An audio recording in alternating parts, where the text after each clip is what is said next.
recognized for 5 minutes. Mr. Chairman, and thank you for recognizing me. And certainly I support Congresswoman Kim's amendment.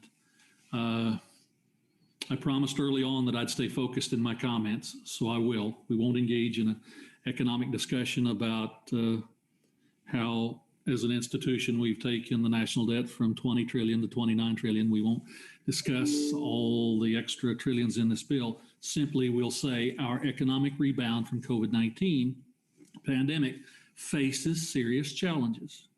We continue to see disappointing job numbers and a stagnant labor force participation rate. And anyone who's been to the gas pump, as the Congresswoman pointed out, or the grocery store lately, can attest that we are currently seeing price increases for goods and services across the board.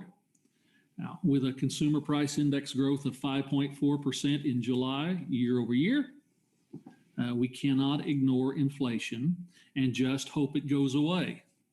Some of us were around in the late 1970s and early 80s when the Federal Reserve had to take dramatic and extremely painful action to squeeze double-digit inflation out of the system.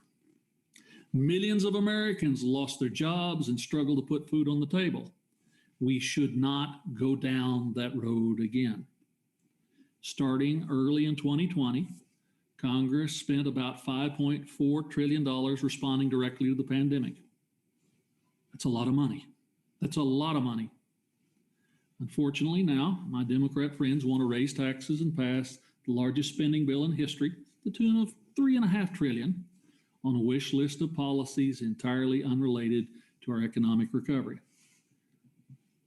Unlike my colleagues across the aisle, I do not believe we can keep spending trillions and trillions of dollars with no long-term repercussions.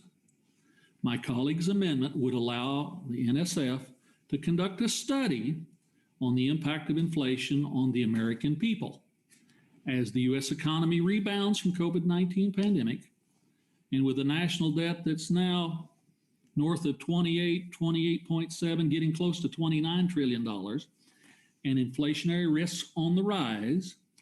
This straightforward amendment is sensible, I'm afraid necessary, and it's absolutely timely. We don't want to go back to what we went through before. And if this will help us avoid the repeating mistakes of the past, then I urge my colleagues to support this amendment, and I thank the Congresswoman for her efforts in making this happen. And I yield back. Gentleman yields back. Is there any further discussion?